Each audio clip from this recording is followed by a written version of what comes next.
십자가에 잡히시기 전에 있었던 어떤 충격적인 사건 하나를 기록하고 있는데 예수께서 친히 제자들의 발을 씻어주신 것입니다. 도로 포장이 되어 있지 않은 팔레스타인은 여름에는 건기고 겨울에는 우기입니다. 여름에는 먼지로 덮여 있고 겨울에는 진흙탕입니다. 그러니까 어디 밖에 나갔다 오면 이 샌들 신고 다니는 문화에서 발이 엉망인 것은 당연합니다.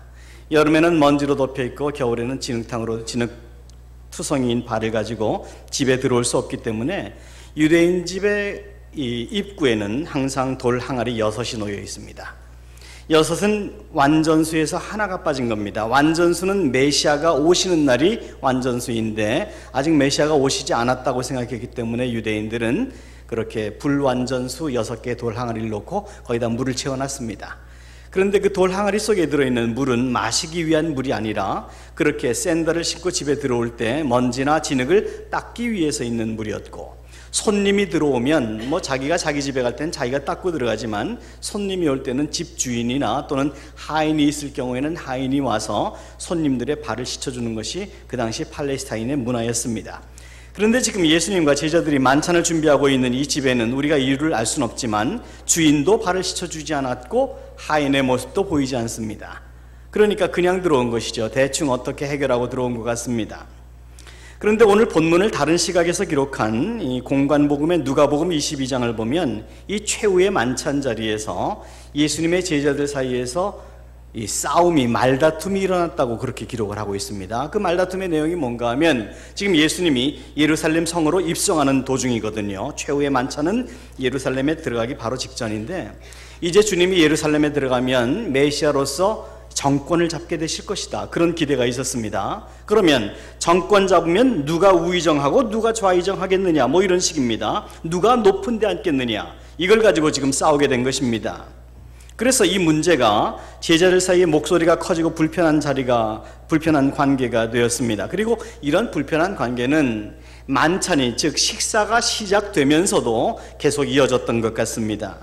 만약에 우리 중에서 지금 손도 씻어야 되고 발도 안 씻고 들어왔으니 발도 씻어야 식사를 하는 게 우리의 문화인데, 우리 중에서 누군가의 손과 발을 씻기를 원한다면 나는 아니다, 예수님도 아니고 나도 아니고 너희 11명 중에 하나다, 이런 얘기가 이제 서로 자기들 사이에 그런 의식이 있었던 것이죠. 서로 높아지려고 한 겁니다. 서로 높아지려고 다투다가 망해버린 예화가 있습니다. 어느 날 모든 이 세상의 동물들이 모여서 동물의 왕을 뽑기로 했습니다. 하늘을 나는 날짐승 중에는 동물의 왕은 아무래도 멀리 볼 수 있는, 모든 세계를 볼 수 있는 우리 중에서 나와야 된다. 우리 중에서는 독수리가 최고다. 독수리를 추천했습니다. 그러니 땅에 있는 짐승들 중에는 우스운 소리 하지 마라, 동물의 왕은 뭐니 해도 사자다, 그렇게 숫사자를 추천을 했습니다. 바다에 있는 짐승도 또 지지 않습니다. 무슨 소리, 몸무게로 봐도 고래 따라올 놈 있으면 나와보라 그래, 고래를 추천했습니다. 그래서 날짐승과 들짐승과 물고기가 서로 한치의 양보도 없이 동물의 왕을 못 뽑게 된 겁니다. 그래서 그 중에서 머리가 좋은 동물 하나가 제안을 했습니다. 좋은 수가 있다, 우리 이렇게 싸울 게 아니라 어차피 왕을 뽑아야 되니까 모든 동물들이 다 동의할 수 있는 왕을 뽑자. 그러면 하늘도 날 수 있고 땅도 걸어 다닐 수 있고 바다도 다닐 수 있는 그런 짐승을 왕으로 뽑자. 그래 뽑다 보니까 결국은 오리가 뽑혔다는 거죠. 여러분, 오리고기 좋아하시는 분들, 오리고기 드실 때 동물의 왕을 드신다고 생각하면 됩니다. 아무튼 오늘 본문에서 예수님의 제자들이 그런 이해관계에 얽혀서 누가 높고자 하느냐, 누가 더 높은 자리에 있을 것인가, 이것 가지고 불편한 관계에 놓이게 되었습니다. 근데 우리는 본문에서 참 이해하기 쉽지 않은 부분을 발견하게 되는데, 왜 예수님이 식사 도중에 제자들의 발을 씻겼는가 하는 것입니다. 만약에 정말 제자들의 발을 씻기시기 원했다면, 그런 모범을 보이시기 원했다면 아예 그 집에 들어올 때 처음부터 발을 씻기실 것이지 왜 기다렸다가 식사 때까지 기다렸다가 씻겠느냐. 아마도 예수님은 처음에 이 집에 만찬 자리에 들어올 때, 이 집에 들어올 때는 제자들의 발을 씻기실 생각을 안 하셨던 것 같습니다. 그런데 가만 보니까 서로 높고자 하는 겁니다. 너희가 높고자 하면 남을 섬겨야 될 것이라고 아무리 3년 동안 말씀을 가르쳤는데도 전혀 변화가 없는 겁니다. 그리고 식사를 하려고 식탁에 앉았는데도 분위기가 썰렁합니다. 여러분, 썰렁할 수밖에 없습니다. 생각해 보세요. 이 자리에 지금 누가 있습니까? 가룟 유다가 앉아 있습니다. 이미 가룟 유다는 이 식사 시간 이전에 예수를 팔기로 작정을 했던 사람입니다. 지금 어떻게 하면 예수를 팔 것인가 눈치만 보고 시기만 보고 있습니다. 그러니 어찌 그 가룟 유다의 얼굴이 편안하겠어요? 또 편하지 않은 가룟 유다의 얼굴을 보는 제자들은 또 편안하겠어요? 그 분위기가 지금 엉망인 겁니다. 가룟 유다가 예수님을 배반한 것은 돈 때문이 아니었습니다. 지금 이렇게 예수님이 계속 강경책으로 나가시면 분명히 유대인 지도자들과 충돌하게 될 것이고, 그러면 사형을 당하든지 아니면 암살을 당하든지 둘 중에 하나 하게 될 텐데, 그러면 자기 신분도 위험하게 될 것으로 생각을 했습니다. 그래서 가능한 대로 이 가룟 유다는 예수님 곁을 도망치고 싶었습니다.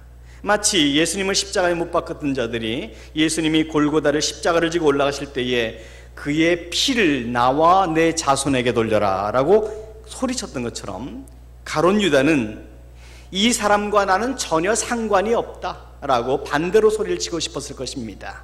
너희가 예수를 죽여도 좋다, 그러나 나는 절대로 그쪽이 아니니 나와는 상관하지 말라. 그렇게 면죄부를 받고 싶었을 것입니다. 예수님과의 관계를 청산하고 싶었을 것입니다. 말하자면 그에게는 정의보다 진리보다 현실이 더 중요했습니다. 그래서 가룟 유다는 유대인들에게 예수께서 숨어 지내는 장소를 알려주기만 하면 이제 유대인들로부터 자기의 신변이 보장될 것으로 생각했기 때문에 지금 기회를 보고 있는 것이니 어찌 그의 마음이, 그의 표정이 편안할 수가 있겠습니까? 그리고 나머지 11제자들, 앞으로 일어나지도 않을 일 가지고 서로 다툽니다. 메시아가 정권을 잡으면 누가 높은 데 앉을까? 일어나지 않을 일입니다. 그런데 그것 가지고 다투고 있습니다. 그러니 그것을 보고 계시는 예수님의 마음이 어찌 편하시겠습니까? 그래서 그런 썰렁한 분위기를 깨고 예수님께서는 대야에 물을 떠서 제자들의 발을 직접 씻기시겠다고 나서신 것입니다. 아무리 말로 해도 되지 않으니까 이 모범을 보여주신 것이죠. 그렇게 예수님은 12제자의 발을 씻기셨습니다. 그리고 성경에 기록은 없지만 아마 그 더러워진 물로 맨 마지막에 자기 스스로 자기의 발을 씻으셨을 것입니다. 끝까지 사랑으로 섬김의 모범을 보여주신 것인데, 우리는 그것을 서번십, 제자도 종의도라고 얘기를 합니다. 여러분, 길은 땅에만 있는 게 아닙니다. 도로는 땅에만 있는 게 아니라 눈에 보이지 않지만 길은 하늘에도 있고 이 바다에도 있습니다.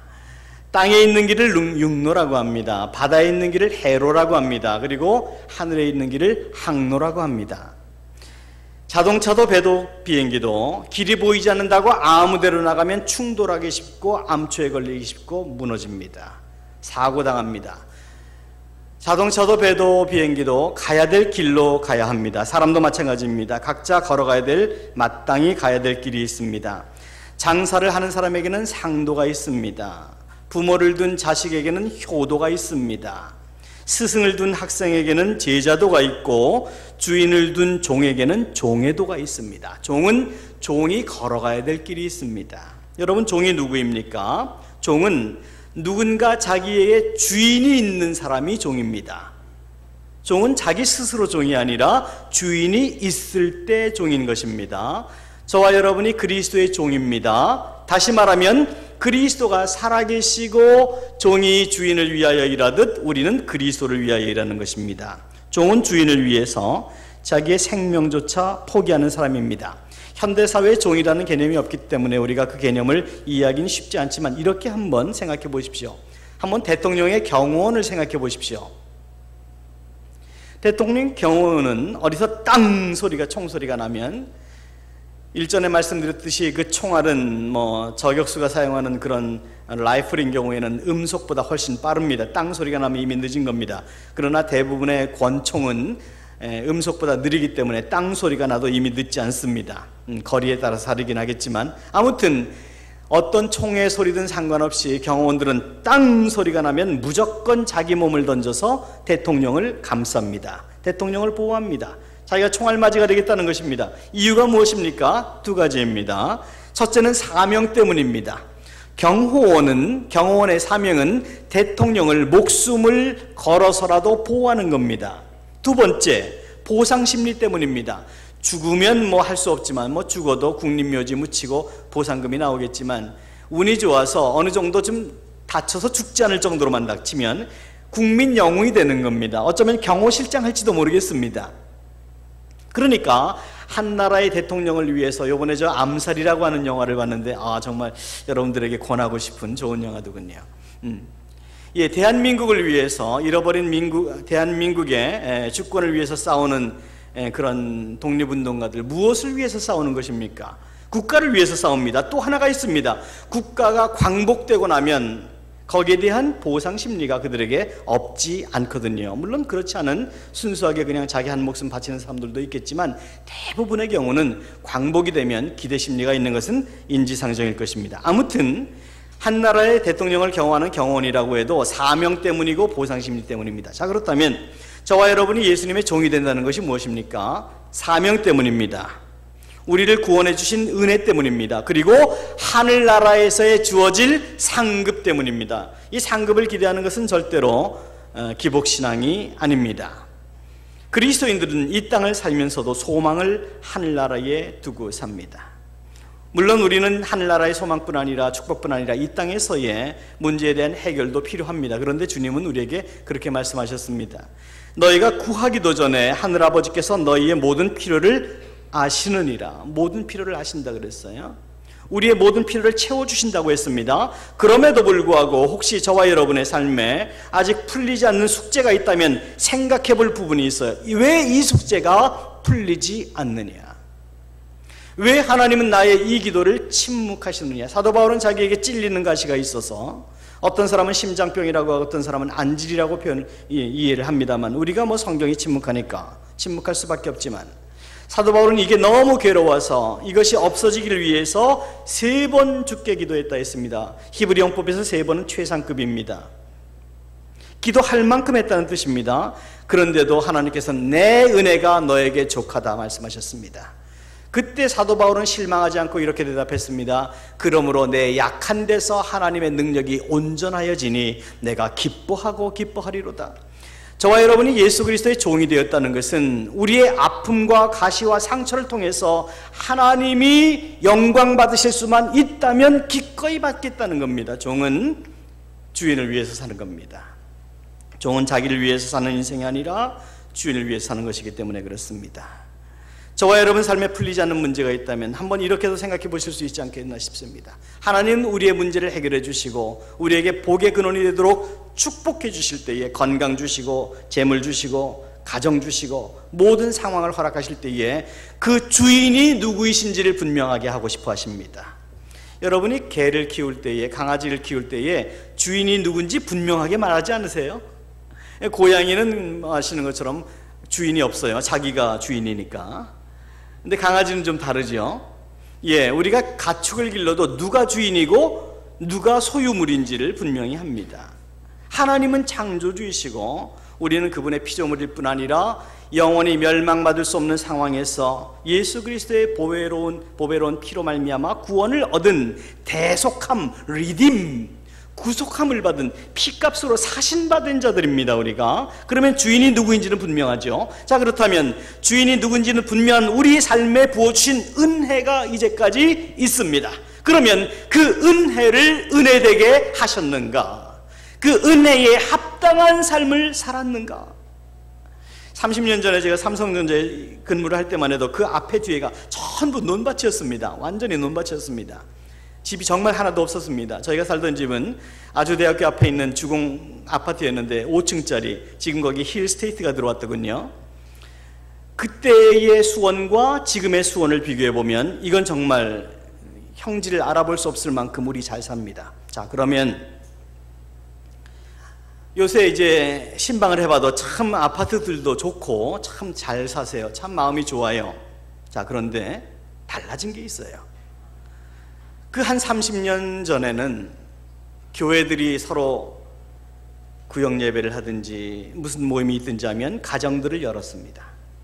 그래서 가정에서 칼국수를 해 먹든 아니면 김치 하나 넣고 밥을 먹든 함께 모여서 떡을 떼었습니다. 그런데 지금은 그때보다 집도 훨씬 넓고 환경도 훨씬 좋아요. 훨씬 잘 살아요. 그런데 지금 문화는 가정을 열지 않습니다. 저는 신방을 받는 대부분의 분들이 부득이한 상황을 제외하고는 가정에서 신방을 받아주시는 부분에 대해서 정말 감사하게 생각합니다. 신방의 원칙이 있습니다. 첫째, 식사 대접 받지 않는다. 둘째, 신방 감사헌금 받지 않는다. 꼭 해야 되면 교회로 집적하십시오. 그렇게 합니다. 다과 내는 것도 내시겠다면 할 수 없지만 그냥 커피나 한 잔 주시면 되겠습니다. 저는 그렇게 말씀드리고 싶습니다. 진심입니다. 가정을 방문한다고 하는 것은 그 가정을 방문해서 어떻게 사는지를 보고 그 가정을 위해서 그분을 위해서 기도할 때마다 더 기도가 더 깊숙해지는 것을, 더 진실해지는 것을 제가 느끼기 때문이고, 또 신방을 다니다 보니까 10년, 20년을 같이 같은 교회를 다녔어도 신방 대원들이 이 댁은 처음 와봅니다. 몇 년 우리 교회 다니셨나요? 15년 다녔어요. 그랬어요. 그걸 몰랐네. 이런 소통이 있게 하기 위함입니다. 중요한 것은 우리가 그때 이렇게 잘 사는데 어려울 때에 가지고 있던 모든 문제가 많이 해결되었는데 이것을 정말 하나님의 영광을 위해서 하나님의 은혜를 은혜되게 살고 있느냐는 것입니다. 자, 그렇다면 우리가 여기서 생각해 볼 부분이 이제까지 그 30-40년 동안 부으셨던 하나님의 은혜와 축복을 우리가 은혜와 축복의 통로되어 하나님의 영광으로 이웃에게 축복의 통로로 사용되지 못한다면 지금 여러분이 풀리지 않는 숙제에 대해서 하나님이 그 숙제를 풀어주셔야 할 이유가 무엇인지를 한번 설명해 보시기 바랍니다. 하나님께요. 저는 토요일 밤만 되면 참 잠이 안 옵니다. 어저께도 한 3시간 넘어서 잔 것 같습니다. 거의 요새 몇 달 동안 그런 것 같아요. 이유가 있어요. 금요 예배가 끝나고 나면 금요 기도회가 끝나고 집에 가면 거의 한 12시가 넘습니다. 그렇기 때문에 12시가 넘고 씻고 또 부부 사이에 이런저런 도론도론 얘기하고 그러다 보면 또 한 1시가 돼요. 그러다 보면 이제 기도하고 내일 예배를 위해서 원고 마지막으로 한번 읽어보고 그리고 예배에 부으실 하나님의 은혜를 위해서 기도하고 잠을 들어야 되는데 그게 잠이 안 들려져요. 그럼 기도하다가 결국 자야 되는데 나중엔 자게 해달라고 기도합니다. 그러다가 결국 3시가 되고 4시가 돼서 이제 잠이 겨우 들게 되는데 항상 기도할 때마다 제 마음에는 풀리지 않는 불안함이 있습니다. 그 불안함은 내가 하나님에게 좀 더 드려야 되는데 내가 지금의 이 인생을 지금 정도로 헌신해서는 안 되는데 라고 하는 그런 하나님께 내가 지금 받은 은혜에 합당하지 못한 삶을 살고 있다라고 하는 위기감입니다. 그것 때문에 하나님 지금 내가 하고 있는 이 사역보다 뭔가 하나님께 더 드리고 싶습니다. 지금보다 뭔가 내 지갑이든 내 인생이든 내 건강이든 내 자녀이든 내 인생의 통째로 하나님께 뭔가 더 드려지고 싶은데 내가 무엇을 어떻게 하기를 원합니까? 라고 하는 기도가 제 기도 중에는 제일 큰 부분을 차지합니다. 왜냐하면 첫째는 사명 때문이고 둘째는 그 은혜에 합당한 삶을 살기 위해서이고 세 번째는 하나님 나라의 은혜를 그 보상을 알기 때문이에요. 그 하나님 나라의 보상을 위해서 사는 사람, 영원한 것을 잡기 위해서 영원하지 않은 이 세상의 것을 놓아버리는 사람들은 절대로 어리석은 사람이 아닙니다. 그런 거룩한 부담감과 거룩한 불안감이 저한테 있는 거예요. 뭔가 더 드려야 되는데 여러분, 주께서 우리에게 원하시는 것이 무엇입니까? 예수님께서 제자들의 발을 씻기시면서 우리에게 말씀하시고 싶은 것이 무엇입니까? 어떤 사람은 겸손을 가르쳐주기 위해서라고 생각할 수도 있고 어떤 사람은 희생을 가르쳐주기 위해서라고 생각할 수도 있습니다. 둘 다 정답은 아닙니다. 정답은 제자는 어떻게 살아가는 것인지를 가르쳐주시기 위해서입니다. 제자도라는 말을 합니다. discipleship. 제자도는요, 제자가 어떤 길을 걸어야 되는지를 배워나가는 사람이 제자도입니다. 우리가 예수님의 제자입니다. 그러면 우리는 예수님을 닮은 모습을 살아야만 합니다. 예수님을 닮은 모습이, 예수님의 제자들의 발을 씻기신 모습이 무엇을 의미하는 것입니까? 겸손입니까? 희생입니까? 아니라니까요. 그것은 부산물이에요. 예수님처럼 살아가면 겸손도 희생도 성령의 9가지 열매도 자동적으로 내 삶에서 드러나는 거예요. 온유와 모든 내 삶의 예수 그리스도의 장성한 성품은 내가 예수를 닮아갈 때 드러나는 현상이지 그것을 위해서 이 세상을 사는 것이 아니에요. 예수를 닮는 것이 바로 제자도입니다. 실화인지 아닌지 모르겠지만 제가 다녔던 샌프란시스코의 신학교에서 전해 내려오는 전설이 있는데, 어떤 한국 유학생이 유학을 왔다가 이제 설교학 시간에 맨 마지막 학기 말 시험이 영어로 설교를 하는 건데, 한 15분 정도 설교를 하는 건데, 이게 한국 사람이 알아듣는 것도 쉽지 않은데 말하는 건 더 쉽지 않거든요. 땀을 뻘뻘 내고 이제 원고를 작성을 했는데, 미국 학생들 앞에 서니까 깜깜한 겁니다. 그래서 그래도 이제 서지 않으면 낙제 받으니까 학생들 앞에 서서 그랬습니다. You know what I want to say. 여러분들 내가 무슨 말 하려는지 아시죠? 그렇게 영어로 했더니 뭐 미국 애들이 알 리가 없죠. 그래서 전부 다 no 그랬습니다. 모릅니다 그랬습니다. 그랬더니 이 학생이 저도 무슨 말 하려는지 모르겠습니다. 그리고 내려갔습니다. 교수가 낙제를 주려다가 어렵게 유학 온 한국 학생이니까 한 번 더 기회를 주셨습니다. 이번에도 또 그러면 이번엔 낙제야. 이번에 올라갔습니다. 그런데 똑같은 얘기를 하는 겁니다. 여러분 내가 무슨 말 하려는지 아시죠? 그랬더니 이번에는 지난번에 무슨 말 했는지 아는 걸 아는 학생들이 yes 하는 학생도 있고 모른다고 no 하는 학생도 있었습니다. 그러니까 이번엔 이 학생이 그러면 아는 사람이 모르는 사람에게 알려주세요. 그러고 내려왔습니다. 여러분 증인이 뭔가, 제자가 뭔가, 아는 내가 모르는 사람에게 내 받은 은혜, 내가 알고 있는 예수를 전하는 것입니다. 많은 사람들이 예수를 전하는 전도를 생각할 때, 선교를 생각할 때 대단히 좀 낭만적으로 생각하거나 아주 좀 아름답게 꾸며서 생각하려는 경향이 있는 것 같아요. 그냥 예수를 전하는 겁니다. 언을 하더라도 전하는 겁니다. 성경을 보면 사도 바울은 이 초대교회 교인들이 이 사람을, 사도 바울을 보니 글은 참 잘 쓰는데 실제로 만나서 얘기를 들어보니 말은 진짜 못하는구나, 외모도 없고 말도 제대로 못하는 사람으로 그렇게 성경에 기록이 되어 있어요. 그런데 사도 바울은 자기가 전하는 전도에 대해서 그렇게 얘기했습니다. 내가 전하는 이 복음은 내 말의 아름다움으로 하지 않고 오직 성령의 능력으로 하게 되기를 원한다. 주께서 내게 전도의 문을 열어주기를 원하오라. 저는 간증을 들을 때에, 우리 교회는 그런 예를 아직 본 적은 없습니다만, 어떤 동영상이나 또는 실제로 간증을 들을 때 사람들이 어떤 간증 내용을 더 극대화하기 위해서, 효과를 극대화하기 위해서 숫자를 부풀리거나 내용을 과장하고 포장하는 경우를 보게 됩니다. 전 그럴 때 마음이 아파요. 제가 그 내용을 모르면 몰라도 제가 그 내용을 잘 알고 있는데 그렇게 포장하는 경우를 보면 마음이 아파요. 저거는 아닌데. 간증은 있는 내용을 그대로 전하는 겁니다. 역사는 하나님이 하시는 겁니다. 제가 앞서서 토요일 밤만 되면 참 잠이 안 온다 그랬는데, 뭐 어떤 사람은 토요일은 밤이 좋아 그러는데, 전 토요일이 되면 그렇게 잠이 안 와서 애를 먹어요. 그 이유 중에 하나는 그것입니다. 하나님 내일 있을 일부부터 안내신 예배까지 예배 가운데 하나님의 역사하심을 보기를 원합니다. 준비되지 않은 영혼 가운데 부으시는 준비된 하나님의 은혜를 받기를 원합니다. 성령의 강건하신 역사가 우리 가운데 있기를 원합니다. 그런데 그 역사하심이 제가 설교하는 제 말의 아름다움이나 원고의 어떤 완벽함이나 이런 것으로 되지 않고 하나님의 역사하심 가운데 있기를 원합니다라는 기도가 저에게는 끊이지가 않아요. 그것이 저에게는 가장 안타까운 기도의 제목이 하나예요. 왜냐하면 제가 어떤 말을 해도 여러분 안 변합니다. 못 변합니다. 하나님이 은혜 주시지 않으면 안 되는 거예요. 우리의 전도함도 마찬가지예요. 우리가 아무리 달변으로, 아무리 합리적인 얘기로 해본다고 그 사람이 변하겠어요? 아니요. 변하겠다고 생각하는 것 자체가 교만이에요. 우리의 책임은 전하는 것입니다. 나머지는 하나님이 하시는 거예요. 내가 만난 예수, 내가 맛본 은혜, 내가 소망하는 하나님 나라를 아직 알지 못하는 사람에게 알려주는 것, 그것이 우리의 책임입니다. 법정에서의 증인은 자기가 보고 듣고 느낀 거, 들은 것은 안 되겠지. 자기가 경험한 것을 얘기를 하는 겁니다. 그런데 증인이 중요한 게 있어요. 무엇을 기대하지 않습니다. 저와 여러분이 그리스도의 제자가 되고 그리스도의 증인이 되었습니다. 무엇을 기대하지 마십시오.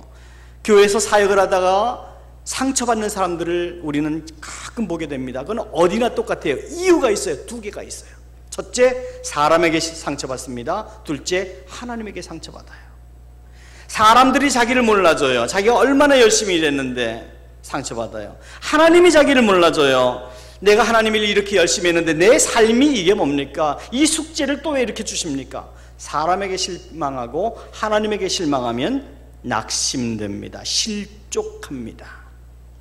그런데요, 왜 우리가 사람에게 기대를 가지고 하나님에게 기대를 가집니까? 하나님이 주인이신데 종이 주인에게 뭘 기대하겠어요? 마땅히 행한 뒤에는 마땅히 행한 일을 할 뿐이라고 그렇게 사례를 기대하지 않는 게 종의 자세 아니든가요?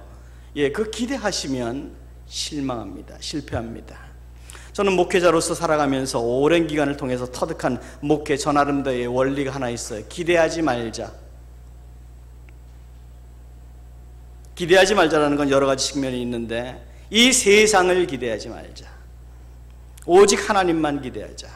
오직 하나님만 바라보자. 그러다 보면요, 사람들의 칭찬에 대해서도 별로 요동되지 않아요. 사람들의 비난이나 이유 없는 이야기들에 대해서도 별로 요동되지 않아요. 어차피 기대가 없었으니까, 어차피 하나님만 바라보고 살기로 했으니까. 목사뿐입니까? 아니요, 저와 여러분 모두가 그래야 돼요. 오직 하나님만 바라보고 하는 거예요. 여러 가지 사역들을 우리가 해요. 사역에 대해서 열매를 기대하지 마세요. 그건 하나님 몫이에요. 우리는 당연히 해야 될 일까지만 나는 거예요. 나머지는 하나님 몫이에요. 그것까지 내가 하겠다고 생각하면 우리는 실망하고 실족하는 거예요. 증인은 대가를 기대하고 증인대에 서지 않습니다. 마땅히 자기가 해야 될 일을 한다고 생각하고 증언대에 사는 거예요. 캘리포니아에 살 때 산호세라는 동네에 살았는데 그 동네에 한인 노인회가 있었습니다. 그 노인회에서 매년 6.25 기간만 되면 6.25 기념 행사를 했는데 그 지역에 있는 6.25 참전 미군 용사들을 불러다가 이제 파티를 하고 식사를 대접하고 그렇게 했습니다. 수건도 하나씩 나눠드리고 그렇게 했습니다. 제가 섬기던 교회에서도 청년들이 많이 가서 이제 그 행사를 돕고 그랬는데 그분들은 이제 한국 전쟁 때 공산주의를 대항해서 싸웠던 청년들이지만 지금은 거의 다 70대 후반에서 80대가 된 분들이에요. 근데 제가 그분들 나누는 그 대화 속에서 참 많은 감동을 받았어요. 제가 만난 어떤 할아버지는 평생을 플로리다에서 살다가 이제 6.25에 나가게 됐는데 미국은 여러분 아시는 것처럼 징병제가 아니고 자원제입니다. 다 자기가 돈 받고 가는 겁니다. 가고 싶은 사람만 갑니다. 그러나 2차 대전이나 한국전쟁, 월남전쟁 같을 때는 징병을 합니다. 뽑기를 해가지고 그 뽑기에 해당되는 사람들이 징병을 되는 거죠. 근데 이 할아버지는 플로리다에만 평생 살아서 뭐 눈 구경 해본 적 없고 얼음 구경 해본 적 없는 이제 그런 그런 동네에서만 살다가 한국으로 왔는데 얼마나 추운지 두 발이 다 동상에 걸려서 자를 뻔했다 그랬어요. 거의 자를 뻔하다가 겨우 두 발을 유지하게 되었다 그렇게 말씀을 하시더군요. 그분들이 한국을 위해서 싸워주시지 않았다면 오늘날 한국이 없다는 것은 저와 여러분 다 인정하지 않습니까? 예, 그 인정하지 않는 사람이 있다면 그건 정말 문제 많은 사람이에요. 예, 유엔 연합군이 한국을 위해서 6.25에서 싸워주시지 않았다면 우리는 이 땅에 한국이란 나라가 없습니다, 지금. 그러니 얼마나 우리에겐 영웅이에요. 우리에겐 전쟁 영웅들이죠. 그런데 제가 그분들과 대화를 들으면서 충격을 받은 것이 뭔가 하면 그분들은 징병돼서 갈 때 지구상에 한국이 어디 있는지도 모르고 온 사람들입니다. 사실은 많은 부분들에 한국을 위해서 싸우겠다 뭐 이런 것보다는 그냥 국가가 부르니 가겠다, 민주주의를 위해서 싸우겠다 이렇게 갔던 사람들이란. 그런데 그렇게 몇 번씩이나 죽을 고비를 넘기고 죽을 뚱말뚱하고 살아남은 그들 중에서 누구더라도 자기의 공로를 인정해달라고 소리치는 사람이 한 사람도 저는 본 적이 없습니다. 오히려 그렇게 50년이 넘은 시간에도 그분들을 매년 불러다가 밥 한 끼 주고 뭐 수건 한 장 드리고 감사합니다 한번 안아드리고 그게 단데 감사해야 될 사람은 우리인데 그분들 덕분에 한국이 한국되었고 그나마 우리가 이민자 되어서 미국에서 다른 민족들보다 더 뛰어난 민족으로 자리 잡고 살게 되었는데 그분들 덕분인데 그분들이 우리의 영웅인데 우리가 감사해야 되는데 오히려 그분들이 우리에게 thank you 그렇게 밥 한 끼 주는 거 가지고 수건 하나 주는 거 가지고 그분들이 우리에게 감사하더라. 여러분 여기에서 우리와 하나님과의 모습이 좀 보여야 되지 않을까요? 우리가 하나님께로부터 받은 것이 얼마나 많습니까? 우리가 예수 그리스도의 종 되어서 증인 되어서 살아갈 때 우리는 어떤 보상 심리를 가지고 신앙생활을 하는 것이 아니라 다만 그분의 사랑에 빚진 바 되어 내 삶을 드리고 내 시간을 드리고 그분께 내 인생을 드리는 것입니다. 명한 대로 하였다고 종에게 살해하겠느냐? 종은 마땅히 주인을 위해서 자기가 해야 될 바를 하는 사람이고, 그러나 주님은 그것을 공로라고 말씀하시고 마지막 날에 우리에게 은혜로 부어주시겠다고 말씀하십니다. 실제로 있었던 이야기인데 1973년에 베트남 전쟁이 이제 마쳤을 때에 전쟁에 참전했던 미군 병사들이 자기 집으로 돌아가게 되었습니다. 외아들을 월남전에 파병했던 어머니가 샌디에고에 살던 어머니가 아들의 전화를 받게 됩니다. 엄마, 이제 난 전쟁이 끝나고 집에 가게 되었어요. 아, 그렇구나. 어서 오너라. 얼마나 걱정했는데. 근데 엄마, 한 가지 여쭤보고 싶은 게 있는데요. 친구랑 같이 가야 됩니다. 네 친구라면 누구든지 좋다. 데리고 오너라. 근데 이 친구는 장애가 있는데 괜찮으시겠습니까? 앞을 보지 못하고 두 팔이 없고 두 다리가 폭탄으로 잘렸습니다. 굉장히 심한 장애를 가진 친구입니다. 괜찮겠습니까? 그래, 뭐 너의 친구라면 괜찮겠다. 그런데 얼마만큼 같이 있을 예정이니? 엄마, 나는 이 친구랑 평생을 같이 살기로 했습니다. 나에게는 내 몸과도 같은 친구입니다. 그때 이제 엄마가 그러죠. 한 1년, 2년이라면 몰라도 그런 지체부자유아와 평생을 같이 산다는 것은 우리 가정에 큰 짐이 될 것 같구나. 이제 그러고 이제 아들이 전화를 끊었습니다. 알겠습니다. 그리고 전화를 끊었습니다. 그리고 며칠 후에 이 어머니는 샌디에고 육군병원에서 이제 전화를 받게 됩니다. 이 수류탄 사고로 두 눈을 잃고 이제 두 팔과 두 다리를 잃은 그 병사가 자기 아들이었던 거죠. 그리고 어머니에게 전화를 했을 때 그런 불구자와 평생을 우리가 같이 살면 우리 가족에게 짐이 되겠다라는 이야기를 듣고 스스로 목숨을 끊은 거죠.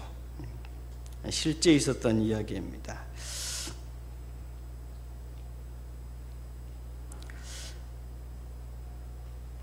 예수님께서는 제자들을 사랑하실 때 끝까지 사랑하셨다는 이 부분이 우리가 주목해야 될 부분입니다. 우리가 하나님을 위해서 헌신도 할 수 있습니다. 봉사도 할 수 있습니다. 헌금도 할 수 있습니다. 다른 이웃을 위해서 똑같이 그렇게 할 수 있습니다. 그런데 끝까지 할 수 있겠느냐 하는 것이 중요합니다. 남편이 아내를, 아내가 남편을, 자식이 부모를, 부모가 자식을 사랑할 수 있습니다. 해야 합니다. 그런데 끝까지 어떤 상황에도 불구하고 끝까지 사랑할 수 있겠느냐 하는 것입니다. 우리가 이 세상을 살아가면서 이웃에게 베푸는 인내와 사랑의 한계를 좀 더 넓힐 수만 있다면, 어차피 우리 인생 풀의 꽃과 같이 빠르게 지나가는데 좀 더 용납하고 좀 더 안아주고 웃어넘길 수 있다면, 최후의 순간까지도 제자들의 발을 씻기던 예수님의 모습처럼 끝까지 사랑할 수 있다면 우리는 아마 지금보다 더 넉넉한 인생을 살 수 있지 않을까요? 더 축복의 통로가 되지 않을까요? 만약 주님께서 그 최후의 만찬 자리에서까지 서로 높아지려고 싸우던 제자들을 참아주시지 않았다면 우리가 복음을 들을 수 있었겠습니까? 스데반을 돌로 치던 그 앞장서던 사도 바울을 먼저 예수님을 믿은 제자들이 품어주고 안아주고 그들에게, 사도 바울에게 복음의 증거자로서의 길을 열어주지 않았다면 사도 바울이 과연 사도 바울 될 수 있었을까요? 로마서 8장 35절에서 사도 바울은 이렇게 고백했습니다. 이 부분을 우리가 읽고 말씀을 마무리하겠습니다. 로마서 8장 35절 우리가 함께 읽겠습니다. 시작. 누가 우리를 그리스도의 사랑에서 끊으리요? 환난이나 곤고나 핍박이나 기근이나 적신이나 위험이나 칼이랴. 기록된 바 우리가 종일 주를 위하여 죽임을 당케 되며 도살할 양같이 여김을 받았다이다 함과 같으니라. 그러나 이 모든 일에 우리를 사랑하시는 이로 말미암아 우리가 넉넉히 이기느니라. 이 모든 일에, 이 모든 실망스러운 일에, 이 모든 낙심할 수밖에 없는 일에 우리가 이기는데 누구 때문에요? 우리를 사랑하시는 예수, 끝까지 사랑하신 예수. 저와 여러분을 고멜처럼 고멜과도 같이 영적 간음의 현장을 헤매는 우리를 추격하시며 아내를 찾던 호세아처럼 우리를 추격하시며 지금도 참아주시는 예수. 여러분, 그 예수 앞에서 우리의 인내의 폭을 좀 더 넓혀야 되지 않을까요? 우리를 사랑하시는 이로 말미암아, 그 주님으로 말미암아 이 세상의 어떤 풍파가 우리를 넘어뜨릴 것입니까? 불교는 인내를 이야기하고 기독교는 사랑을 이야기합니다. 그런데 불교의 인내는 사람의 인내이고 기독교의 사랑은 하나님의 사랑입니다. 그 하나님의 사랑은 끝까지 변함이 없는 사랑입니다. 혹시 여러분 삶에 지금 풀리지 않는 숙제가 있고, 왜 남들은 다 잘 풀리는 것 같은데 나만 이런가? 앞서 말씀드린 것처럼 주신 은혜에 합당한 삶을 살았는지를 먼저 우리가 돌이켜봐야 하고, 그러나 그럼에도 불구하고 여러분의 아픔과 풀리지 않는 숙제의 현실에도 불구하고 주님은 지금도 여러분을 사랑하고 계시는데 끝까지 사랑하실 거라는 점입니다. 이 사랑에 합당한 삶을 사시기 바랍니다. 어떤 형편에 있든지 이렇게 외치십시오. 하나님은 나를 끝까지 사랑하셔. 끝까지 사랑하셔. 십자가에 달리시는 그 순간까지 제자들을 향한 사랑이 변치 않으셨던 것처럼 끝까지 저와 여러분을 사랑하시는 하나님 사랑에 감동되어 오늘도 축복의 통로로 사용되는 저와 여러분의 삶이 될 수 있기를 예수님의 이름으로 축원합니다. 기도하시겠습니다. 아버지 하나님,